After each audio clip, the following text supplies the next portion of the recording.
तुम्ही लग्न जवळ आल्यावर असं नाही मागू शकत ना. तुम्ही या गोष्टी मला आधीच सांगायला हव्या होत्या. तुम्ही जर आता एवढे पैसे मागाल तर मी ते कुठून देऊ? अहो, माझ्या आई वडिलांनंतर माझ्या बहिणी माझ्या जबाबदारी आहेत. मला हवा तर थोडा वेळ द्या. जेवढे मागाल तेवढे पैसे मी देईन. पण असं वराड पाठीमागे घेऊन जाऊ नका हो. अहो, अख्खं गाव जमा झालंय बाहेर. काय सांगू त्यांना?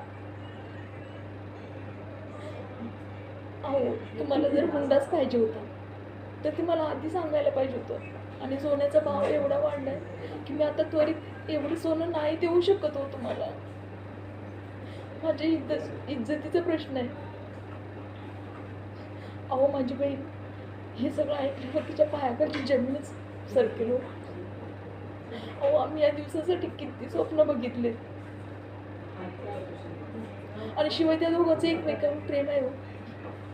पैसा काय आज ना उद्या मी तुम्हाला देईन, पण प्रेम एकमेकांना नाही भेटू शकत. असं तुमच्या पुढे हात जोडते. हो तर पदर पसरते, पण प्लीज मला थोडा वेळ द्यावं. जेवढे मागा तेवढे दागिने मी द्यायला तयार आहे.